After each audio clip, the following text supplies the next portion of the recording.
Hi there everyone, Nubkeks here, and in today's video we're actually going to be looking at what are the best legendaries in Raid, a single target mostly, and also in Mythic Plus in AoE for every single spec in the game. This is of course based off of Wowhead article. We're going to be reading through it. I'm also going to of course give you my thoughts and opinion and give some context as well. But I will link this in the description down below. I just thought this would be really interesting to go through for anyone who hasn't seen it. And again, you know, whatever, these are obviously the guide writers. So I'm one person, they're like 30 something people. I know there's like some guys that do, that do multiple specs within a class. But I mean, there's about 30 people here. 30 heads are better than one. So let's dive into it. Let's start with the tanks. So for Blood Death Knight then, as you can see, they actually have two legendaries that are best for both Raid and for Mythic Plus. The first one is Bryn Dower's Might. This makes Death Strike refund 15% of the runic power you spend on it if it heals you for more than 10% of your maximum health. So again, you should be able to trigger that return quite frequently. That's obviously going to up your, well, it ups your damage a little bit because you're doing more Death Strikes. But more importantly, that is of course one of your main ways of self-mitigation. And getting out more Death Strikes is really powerful. The other option, interesting, is Super Strain. Now, this is one of the general Death Knight legendaries. Your Frost Fever, in this case, of course, Blood Plague, will apply the other two diseases, so Virulent Plague, and it will apply Frost Fever as well, at reduced effectiveness. So I think the more important one is probably Frost Fever, I believe, or else alternatively it's just because they do damage. But Frost Fever, it does give runic power, so I'm not 100% sure if that works with Super Strain. I believe that it does though, so that would be a big reason to do this, is that you should get more out of that, which is kind of cool. For Vengeance Demon Hunter then, as you can see, Razlik's Defilement is the best legendary for essentially all these scenarios. So this is a Vengeance specific legendary where Soul Cleave will reduce the remaining cooldown on a random sigil by 8 seconds. So this also this does have synergy with the Kyrian Covenant ability. Now, whether or not that will get changed at some point, I don't know. But the Kyrian Covenant ability is obviously a 1-minute sigil, the Kyrian sigil, that, yeah, it explodes. It does a lot of damage. It shatters out some extra soul fragments. So you can actually reduce the cooldown of that with this legendary, which is really cool. On top of course, your normal regular sigils, which have interesting crowd control effects, such as the Sigil of Misery, which is going to fear everything in the sigil for a couple of seconds, Sigil of Silence, which silences, Sigil of Change, which pulls things together, Sigil of Flame does some AoE damage. So you got some interesting gameplay, certainly with that one, so that's very, very fun. Might push you very much towards Kyrian, though. For the Guardian Druids, as you can see, they have the Natural Order's Will, which is going to be best for both scenarios. So it's very likely that this would be the first legendary that you craft, because it's going to be just so generally useful. This is the one that I used, and it's fantastic, actually. Bark Skin reduces the damage you take by an additional 15%, and when it begins or ends in bear form, you gain Iron Fur and Frenzied Regen. Extremely potent. There's also talents you can take that reduce the cooldown of Bark Skin. You can bring Bark Skin down to something like a 40-45 second cooldown. So you have this up very, very regularly. So every 45 seconds or so, you're going to get a free Frenzied Regen at the start of the Bark Skin and the end. On top of making Bark Skin more powerful, it gives you a very solid feeling of survivability and such a strong cooldown on such a short cooldown. Now, for single target, really, so for raids, right? The Draft of Deep Focus, which is a general Druid legendary, that does start to work really well. When Moonfire, Rake, Rip, or Rejuvenation are active on a single target, their effects are increased by 40%.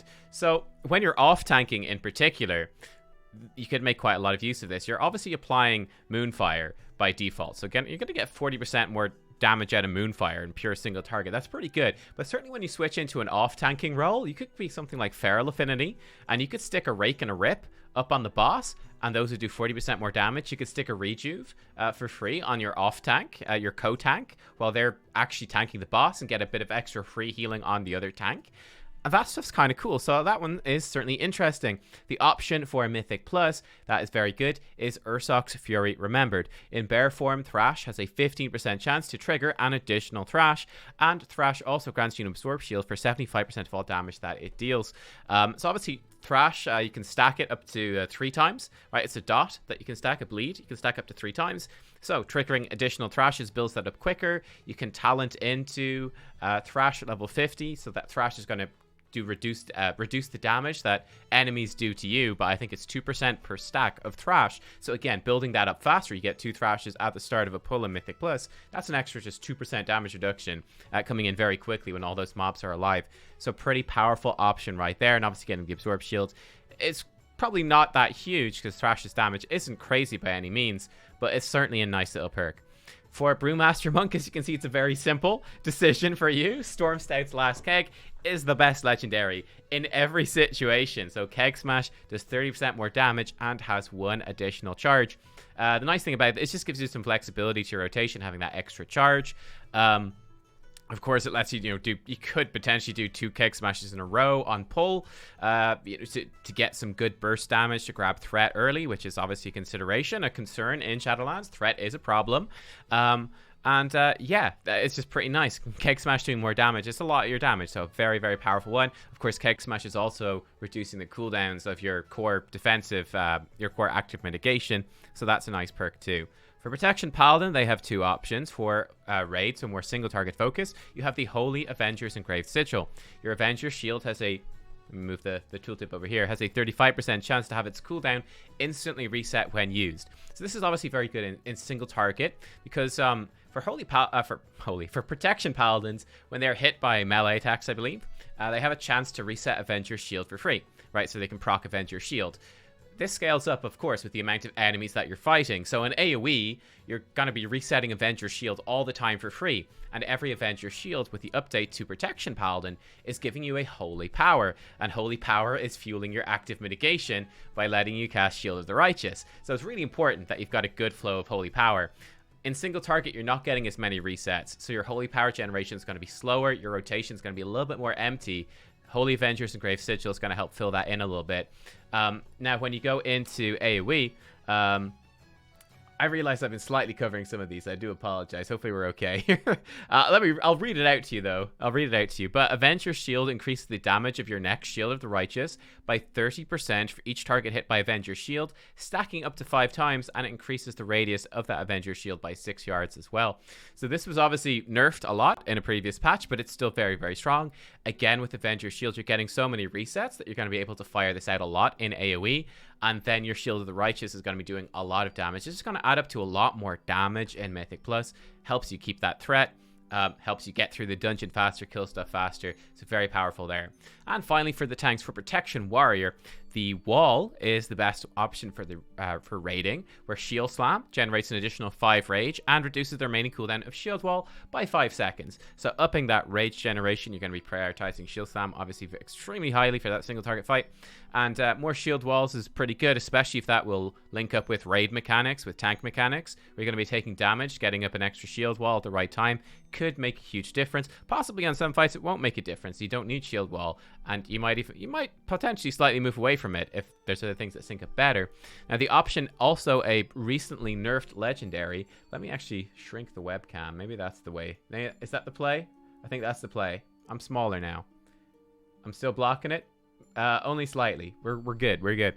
Each enemy hit by Thunderclap reduces the remaining cooldown of Demoralizing Shout by 1.5 seconds up to 4.5 seconds. So it's a shadow of its former self, but still a very powerful legendary effect. You're going to get a lot more Demoralizing Shouts out.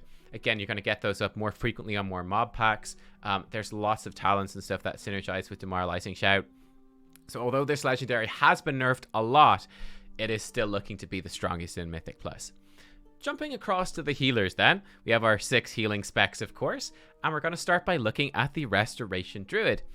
Memory of the Mother Tree is a real standout here because this is BIS in both scenarios, so probably the first legendary you should be looking to craft as a Resto Druid.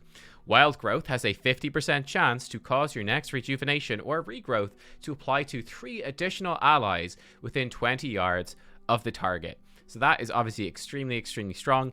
You could spread some regrowths, which normally would be extremely difficult to do, to get, some more healing out of your mastery. That would be especially true in Mythic Plus, where, you could easily spread out those rejuves. Drop out that big regrowth could be kind of interesting. And obviously 50% chance on the Wild Growth, that's a very good chance. You're going to get this proccing quite a lot and it should just add up to a whole bunch of extra healing. So very, very nice legendary there with some interesting gameplay.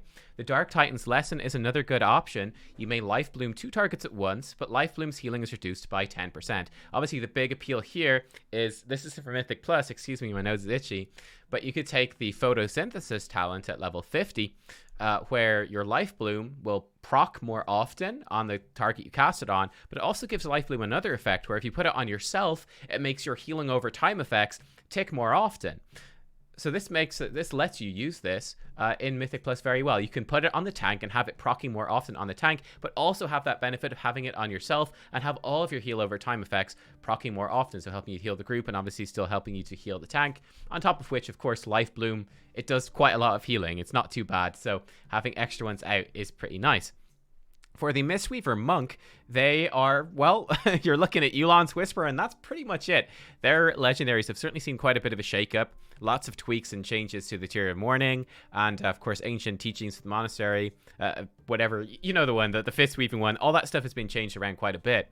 So Yu'lon's Whisper has come to the fore, where activating Thunder Focus Tea causes you to exhale the breath of Yu'lon, healing up to 6 allies within 15 yards for a bunch of spell power over 2 seconds.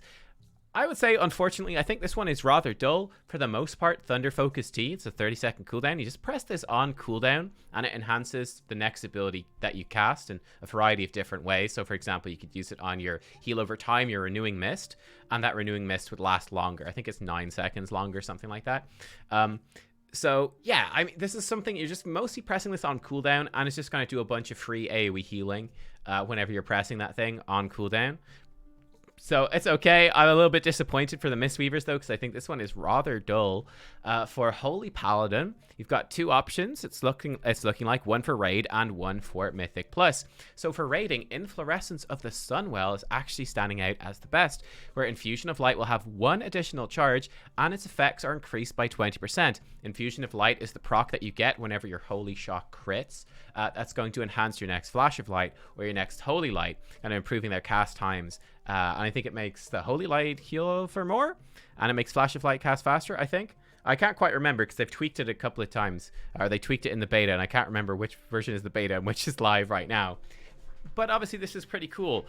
There's been a lot of talk, and I'm definitely excited to revisit Holy Paladin myself here on the beta, because there's been a lot of talk about a caster type build for Holy Paladin, that the caster type build could really start coming back in a big way, potentially. And Inflorescence of the Sunwell certainly would synergize very well with that particular build. Certainly gives you some extra procs to use to fill in your rotation, regardless, where it can be, you can struggle a little bit to actually output some group healing. For Mythic Plus, Relentless Inquisitor is looking like the best. Spending Holy Power gives you 1% haste per finisher for 12 seconds, stacking up to 6 times. So you're getting 6% haste. It's fine, makes your spec play a little bit faster. I certainly think it's not particularly interesting, though. So Inflorescence, in my opinion, a lot more fun to play around with. So I would probably prioritize building this one first. It would still be pretty good in Mythic Plus, I think. We'll have to see, though. We'll have to see. Now, for Discipline Priest, they have 3 different legendaries, which are looking really good. In Raid, Clarity of Mind is being valued extremely highly. We'll ignore the Spirit Shell portion right now, because Spirit Shell is considered to be quite weak right now, though. Again, that might be a misjudgment. But during Rapture, Power Word Shield will cost 20% less mana and applies 6-second longer atonements. So obviously this is going to tie into just how Discipline Priest plays in the raid, which is you're going to be spreading out lots and lots of atonements, and then you dump your damage spells all together and do a big burst of atonement healing to everybody. And Clarity of Mind really enables you to do that. It lets you use Rapture as a sort of quick shielding cooldown, prep everyone for a big incoming damage hit, especially squishy raid members, priests like yourself, the Discipline Priest, who otherwise has very weak cooldowns to actually survive incoming damage. You can protect yourself and your team, and then after that you've got a good chunk of atonements up, and those atonements are going to be lasting longer, so now you can go into doing some atonement healing, get some nice healing out. It just kind of doubles down on the value of that, so very nice legendary there. This would also work relatively well in groups as well, though of course in a dungeon scenario you have your Powered Radiance basically usually puts atonement on your whole group anyway, so it's much easier to get good uptime on atonement in dungeons compared to in raids, where the more atonements you can get out, the better.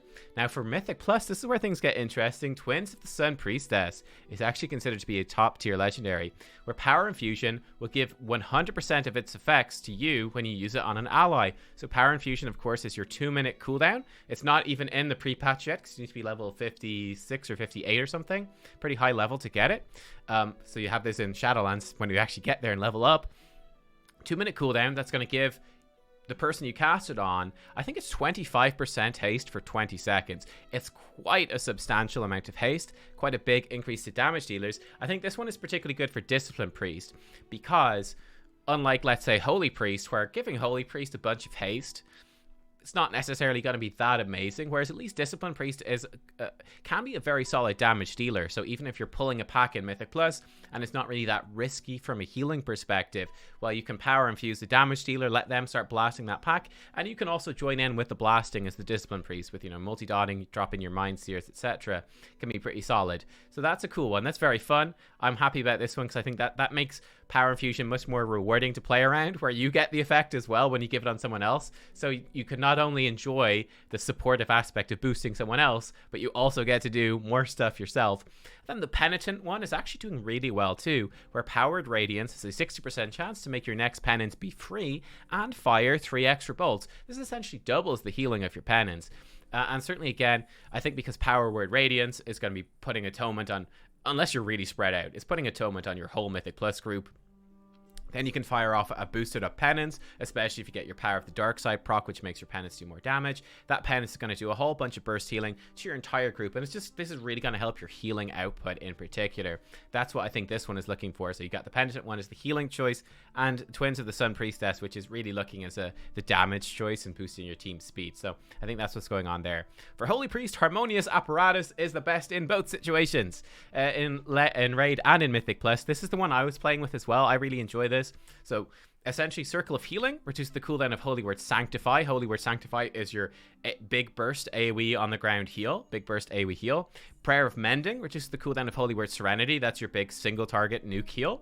And Holy Fire reduces the cooldown of Holy Word Chastise. And each of these reduce their respective thing by 4 seconds. Holy Word Chastise is it does a little bit of damage, and it does a incapacitate, or you can talent it to be a stun.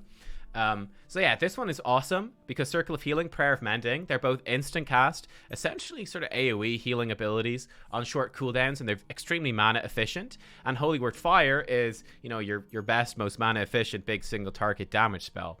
I guess probably Shadow Word Death is more mana efficient because it's free, especially in Execute. But yeah, these are some of your flagship abilities that you're essentially keeping on cooldown all the time. So it just feels really good. These normally have 0 interaction with your Holy Word spells at all.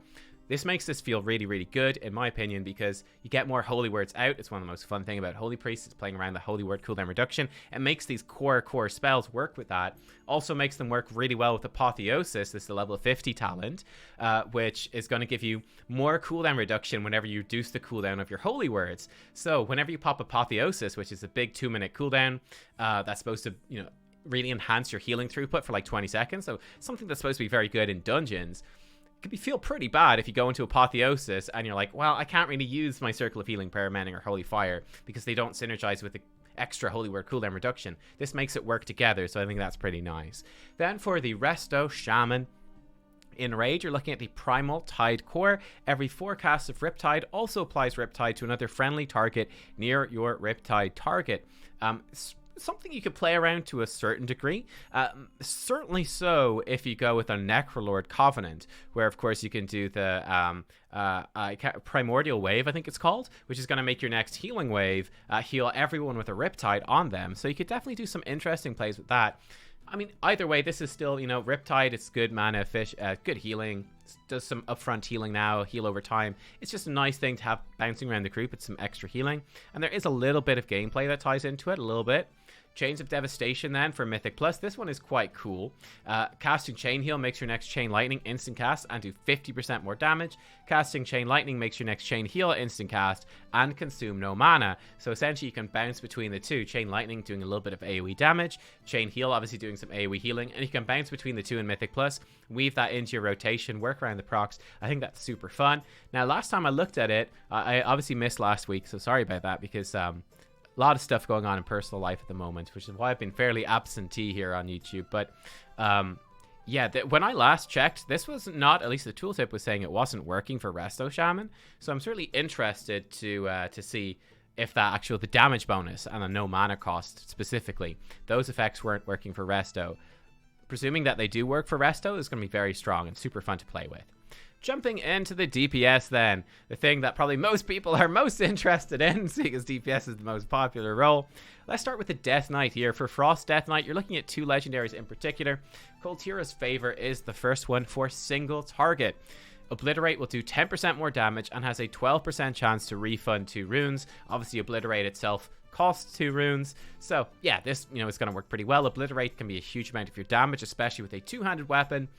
You're just going to be able to spam out more Obliterates as well. It's good. It's solid. For Mythic Plus, so for AoE though, Biting Cold is the way to go. Remorseless Winter damage is increased by 30%. And the first time Remorseless Winter deals damage to 3 different enemies, you gain Rhyme. So obviously getting Rhyme is, that's fun. It's a nice little proc, a little bit extra damage, all good. Remorseless Winter, of course, you can talent into that to up its damage. For every rune you spend, you can boost the damage of Remorseless Winter. So you do have some interesting and fun synergies there. I think this one's looking pretty cool. For the Unholy Death Knight, you've got, again, 2 different ones for single target or AoE. Deadliest Coil for single target reduces the runic power of Death Coil by 10, and Death Coil increases the duration of Dark Transformation by 1 second. Obviously, this falls off a lot in AoE because you're going to want to be spending your runic power on Epidemic, which is now baseline for Unholy Death Knight. That's your AoE runic power spender. But in single target, Deadliest Coil is going to be very strong and has some fun synergies with some things that boost up the power of Dark Transformation, which is nice. Frenzied Monstrosity, though, is the way to go for AoE, where Dark Transformation will increase the attack speed and damage of you and your Monstrosity by 12%. That's pretty important. Obviously, your Monstrosity, he does have AoE attacks, so boosting up his damage is going to enhance that. He can apply pustules and stuff in AoE that you can then pop. So some nice synergies there, and that's a good fun one to play with as well, just sort of enhancing the burst cooldowns that you have and enhancing especially that AoE burst damage. For the Havoc Demon Hunter, they have again 2 choices here. For single target, you're looking at Chaos Theory as your best in slot right now. Blade Dance has a 30% chance to grant you Chaotic Blades, increasing the damage of Chaos Strike by 50% and its chance to refund Fury by an additional 60% for 8 seconds. So this obviously got buffed a lot. This got buffed an awful lot in one of the more recent patches. So this one is quite fun. Obviously, certainly a concern that our Havoc Demon Hunters were having in the raid was that Blade Dance was looking a little bit dodgy and maybe not even worth using in single target. Perhaps you'd be going for different builds. Certainly with the Chaos Theory Legendary, though, you are 100% going to be building into Blade Dance and using Blade Dance on cooldown in single target, and then it's quite fun to play around that proc. You could potentially do a little bit of Fury pooling. I was going to say Fury fooling. That's a different thing entirely. Although the refund is, it's pretty good. So we're getting those refunds on Chaos Strike, pretty good. Obviously, if you sync this up with meta, it's going to work with Annihilate, and that's going to be a lot of single target burst damage if you get a Chaos Theory proc when you have meta up. For AoE then, for Mythic Plus, they're looking at Collective Anguish, which is a general Demon Hunter legendary. It's going to work for both specs. Casting Eye-Beam will summon an allied Vengeance Demon Hunter who'll cast Fell Devastation. This looks visually really cool. It's quite a bit of fun to play with. Not a lot of gameplay to it, right? The dude just comes in, I think always on your right-hand side, and then fires towards where you were looking at. So it's sort of like a triangle that converges. Yeah, I don't think I showed that very well, but you get the idea, right? You get the idea. It's fun. It looks cool. It's visually fun. I guess it's just doing a bunch of AoE damage. It looks nice. There's not a whole lot of gameplay to it. But then that's probably why you're playing the Havoc Demon Hunter. I gotta take a jab at them every time. I played Havoc Demon Hunter myself. I enjoy this spec, I do. But they're easy targets for some memes. For Balanced Druids then, this actually changed. Circle of Life and Death coming in here. But for single target, Balance of All Things is still looking really good for single target. Whenever you enter Eclipse, it increases the critical strike chance with your Arcane or Nature spells by 50%, decreasing by 10% every 1 second. So giving you some really good burst damage. Again, the theory would be with Balanced Druid, when you go into an Eclipse, you want to dump your Star Surges at the start of the Eclipse. This is going to give you a bunch of extra crit on those Star Surges, and you're going to be really able to blast out a bunch of damage whenever you swap your eclipses, so that's quite cool. Circle of Life and Death then is better though for AoE right now, where your damage over time effects deal their damage in 25% less time, and your healing over time effects in 15% less time. So this is obviously more focused on the damage over time, right? Just getting more damage out of your dots. So this one is quite intriguing to me. I will be honest with you and say that I haven't looked into Balance Druid in a while. That's kind of late on my list of specs to revisit. So I'm actually not fully up to date on exactly how this is work. I mean, I assume that Sunfire and Moonfire are doing enough damage, and I guess it procs maybe some of that astral power from shooting stars maybe a bit more often, and it's worthwhile. I don't know. I'm not sure what interactions it might have with Starfall. So I don't really know. I don't really know exactly why this is good, but this is apparently the one that you're looking for AoE. For the Feral Druids, Cat Eye Curio is the way to go for all situations. Clear cast abilities generate 25% of their energy cost, and your maximum energy is increased by 60. So I think this is quite a fun little legendary to play around with. Obviously, you know, this works for AoE and for single target. More energy efficiency. It's going to let you cast more abilities. It's going to be more forgiving to your rotation, having that bigger energy pool. So it's just a win-win. So yeah, I think that's quite nice. It's going to make the spec just a bit more fluid and a bit more fun to play. And I think that's fine. Let me know, though, what you think about specs having Abyss Legendary for both things. Are you glad? Are you going like, well, I could just you know, build this the second week. It's week 2 when you can actually build a legendary right now. That's what it's looking like. You have to wait till week 2. You can build a rank 1 legendary, or I think you can build a rank 2 legendary actually week 2. So you could potentially do that and just, you know, build this at the highest item level you possibly can and be happy and done, compared to specs that have to build 2 potentially. I'm curious. For Beast Mastery Hunter, Soulforge Embers, believe it or not, is actually best for both single target and for Mythic Plus. I very much expect this to change. I really do. Because this should, in theory, really be more AoE focused, where launching a flare into your tar trap causes 5 enemies inside of the tar trap to burn for a bunch of attack power fire damage over 12 seconds. So obviously you can see the usefulness of this in AoE. It is crazy that this is the best for single target. So again, I would expect, do check back before the game goes live, of course, on all of these, but especially if you're a BM hunter, because I would be shocked if this remains your best single target legendary. They would surely go back and buff some of the other single target legendaries to compete with this one. It seems a bit nuts. For marksmanship then, Serpent Stalker's Trickery, which got massively reworked, completely changed, is now best for single target, where aim shot will also fire a Serpent Sting at the primary target. I imagine this will also be pretty good for like 2 targets, where you could alternate aim shot and probably keep Serpent Sting up for free on both targets, right? That could be really good there. It could be kind of cool. So that's kind of nice. A little bit passive, but kind of nice. In single target, purely passive. With 2 to 3 targets, I think that's where it gets interesting with maintaining that dot. Now, Surging Shots, though, is better for Mythic Plus. For AoE, Rapid Fire will do 25% more damage, and Aim Shot has a 15% chance to reset the cooldown of Rapid Fire. So, yeah, I think that's quite fun, actually, getting those resets on Rapid Fire. Rapid Fire feels a lot better in Shadowlands, as you guys probably know already if you played it, than it did in BFA, because it still does the same amount of damage, but they reduce the cast time from 3 seconds to 2. So it's a lot faster. It's an awful lot faster. And yeah, Rapid Fire now feels like a good ability to press. Getting resets is quite cool. For Survival Hunter, interesting enough, Nessingwary's Trapping Apparatus, all the buffs they gave this, have shot it to the top for Survival Hunter as the best single target legendary. Whenever a trap is triggered, gain 45 focus and increase all focus gained by 100% for 5 seconds. This, I think, could actually be a lot of fun for Survival Hunter, because their core single target gameplay is based around Mongoose Bite. So Mongoose Bite is just your focus spender. It's single target damage, but the thing it does, it gives you a buff that stacks up to 5 times that increases the damage of your Mongoose Bite. But that buff has a limited, I think, I can't remember the exact time. Let's hypothetically say it's like 14 seconds, right? Something like that. So the more Mongoose Bites you can cast within that 14-second window, the better, because your buff is building up higher and higher. So each extra Mongoose Bite you squeeze in there is going in with more stacks, and it's doing more damage. So you could sync up your traps with your Mongoose Bite window and just spam tons of Mongoose Bites in that window and do tons of single target damage. This is actually quite exciting that this could be really good. It could be very fun and mix up your rotation a lot. So a very positive change for them. In AoE, Wildfire Cluster is looking like the best. Wildfire Bomb drops an additional cluster of bombs around the target, exploding for some fire damage. This was an Azurite trait in BFA. You know exactly what this does. It's just more AoE damage and no real gameplay at all in comparison to this one. For mages, Arcane then. Arcane Harmony, best for single target. Each time arcane missiles hits an enemy, the damage of your next arcane barrage is increased by 10%, and this effect stacks up to 30 times. Kind of fun, you know, just track up that buff, make sure that you're going to be consuming it. When it's at max stacks, get a little bit extra burst damage out, sync that up with the Rune of Power perhaps. Could be kind of nice. Arcane Bombardment then in AoE, this is also quite fun. Arcane Barrage deals an additional 130% damage against targets below 35% health. So obviously your sort of AoE rotation, you're typically spamming Arcane Explosion and then Arcane Bombardment at 4 stacks.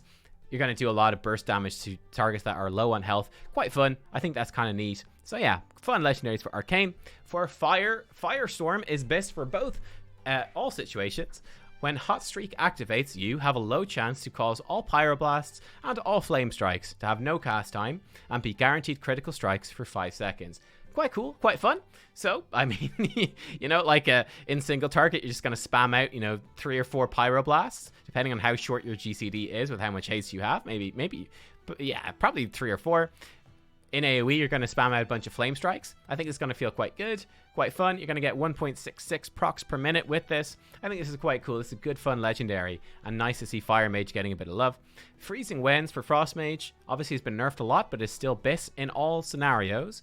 While Frozen Orb is active, you gain Fingers of Frost every 2 seconds. So again, just giving you more of those procs. That's some nice mobility with those instant cast Fingers of instant cast Ice Lances. They're doing a lot of damage. You can spec into Splitting Ice, have that be really good 2-target cleave as well. Just very, very powerful. And yeah, definitely very, very strong legendary. For Windwalker Monk, they have 2 options, though they both have a similar sort of gameplay to them. For single target, you're looking at the Last Emperor's Capacitor. Chi Spenders increase the damage of your next Crackling Jade Lightning by 100% and reduce its cost by 5%, stacking up to 20 times. Obviously, at 20 stacks, it's free to cast, and it's going to do a butt ton of damage. So quite fun. You're just going to work your Crackling Jade Lightning, that channel, into your single target damage. It's going to do a burst of single target damage. Just track the stacks, use them up. Kind of neat. Not too bad. For AoE then, Jade Ignition is better. Whenever you deal damage to a target with Fists of Fury, you gain a stack of Chi energy up to a max of 30 stacks. Using Spinning Crane Kick will cause the energy to detonate in a Chi explosion, doing some attack power damage to all enemies within 8 yards, and the damage is increased for each stack of Chi energy. So, I mean, there's not as much gameplay with this one. I mean, in AoE, you're doing Fist of Fury on cooldown, and then you're going to be using Spinning Crane Kick all the time as well. So those Spinning Crane Kicks are just going to do these Chi explosions, do more damage. I guess the idea would be that the more targets you hit with Fist of Fury, so using Fist of Fury well, is going to build up more stacks of Chi explosion, which is going to just be automatically used up and activated as you do your rotation. So I think that's still quite cool. So again, 2 sort of proc and build up the stack-based legendaries for the Windwalker Monk. For Retribution Paladin in single target, this was the best dungeon legendary for Holy Paladin. It's back for Ret Paladin for single target, so more raiding. Where spending Holy Power gives you 1% haste per finisher for 12 seconds, that gives 6 times, 6% haste. Pretty boring, to be honest with you, 6% haste. It's nice, but it's not too exciting, so that's a little disappointing. Hopefully they might buff up the one that buffs your Templar's Verdict instead. That one at least was visually a lot more exciting. Then for AoE, Tempest of the Lightbringer, of course, is the best option here. Has a fun effect where Divine Storm, you'll project it forwards 20 yards, doing damage to all enemies in its path. Quite cool, quite fun. And it also increases the damage dealt by Divine Storm by 20%. That's obviously the bulk of your damage in AoE, so no surprise the Tempest of the Lightbringer is so powerful. For Shadow Priest, Eternal Call to the Void is best in both single target and in AoE. You get 1 proc per minute. Mind Flay and Mind Seer will spawn either a Void Tendril or a Void Lasher that will channel at your target for 15 seconds and generate some insanity for you. Generates quite a bit of insanity, as you can see, quite a lot. And of course, yeah, if you're spamming Mind Flay, which is your single target thing, it spawns the Void Tendril, which will cast Mind Flay. If you're spamming Mind Seer in AoE, it's going to spawn a Void Lasher that's going to cast Mind Seer. So it's quite nice that, you know, you get the 2 different types of tentacles that respond to the spells that you're using. Quite cool. So I think that's nice for Shadow Priest.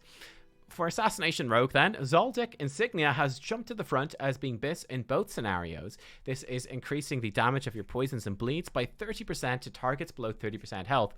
I actually quite like this because this sort of gives Assassination Rogue more of an identity, in my opinion, as being, you know, a good execute spec, which is something the other rogue specs don't bring.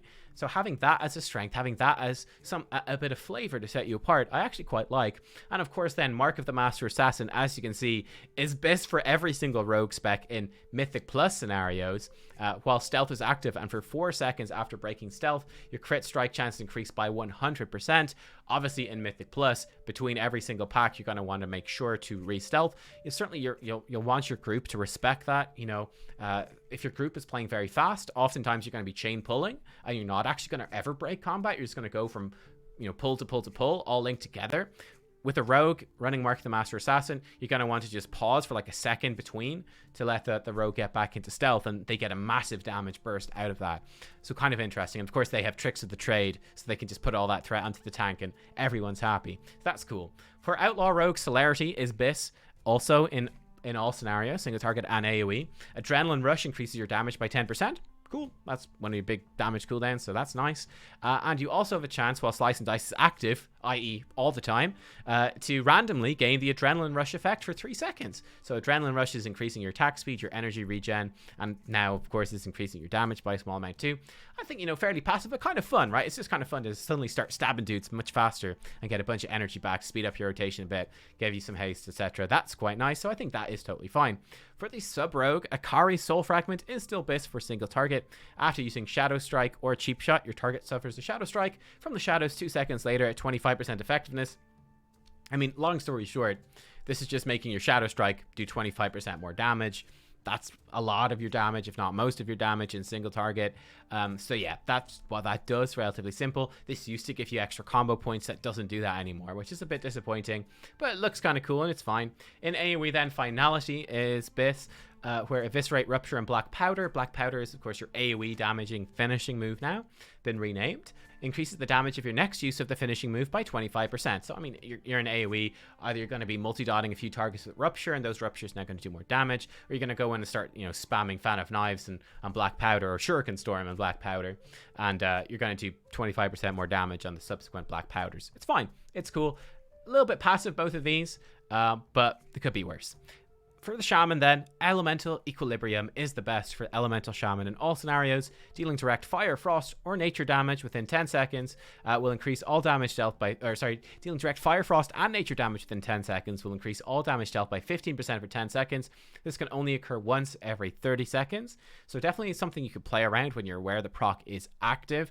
You want to weave in a Frost Shock, or you could obviously run the Ice Fury talent, which is going to, you know, give you an ice damage spell and give you lots of Frost Shocks, 4 charges of these Frost Shocks to play with, on top of doing fire and nature damage, which you're doing all the time anyway. With your flame shock, you always have fire damage. You don't even need to think about that one. Nature damage, that's your earth shock, it's your earthquake. You're always throwing those out as well. It's your lightning bolts as well, or chain lightning. So you got lots of stuff there. It's really the frost damage is the way to think about it. I think do a frost damage spell to trigger this.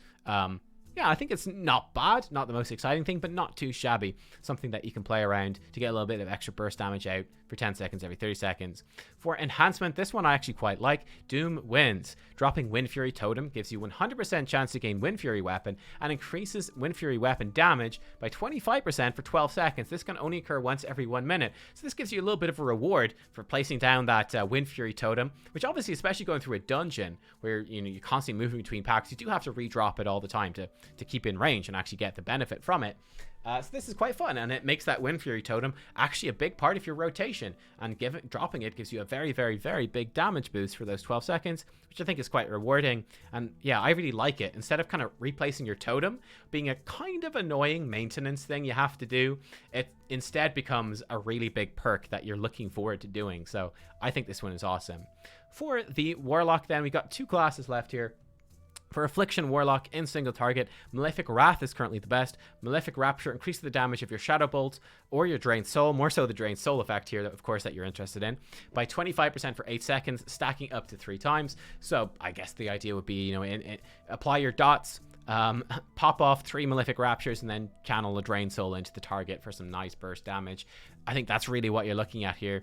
Good synergy as well with the Necrolord Covenant ability, of course. So I think this one is pretty solid. And then for AoE, you're looking at the Perpetual Agony of Aj Akir, where Agony has a 20% increased chance to generate a soul shard. So just more, you know, you're multi-dotting with Agony in AoE. You're going to get more soul shards, means more Malefic Rats. Malefic Rats is pretty good AoE damage. So this is good.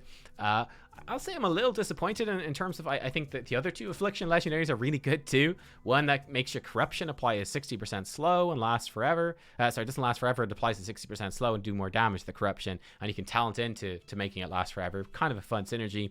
Or then you've got the one which is going to increase your damage, I think, whenever if your dots whenever targets die with a dot on them or something like that.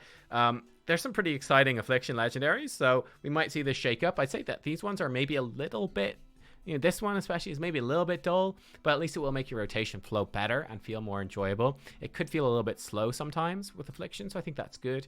For Demonology Warlock then, Bale Spider's Burning Core is best for single target.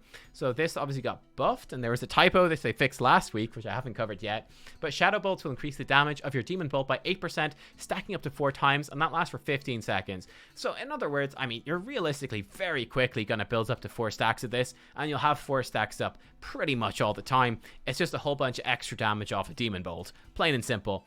Not particularly interesting, but apparently very effective. Now, when it comes to AoE, though, my goodness, you've got 3 top-tier choices, which is insane. Really impressive. So first up, you got the Grim Inquisitor's Dread Calling.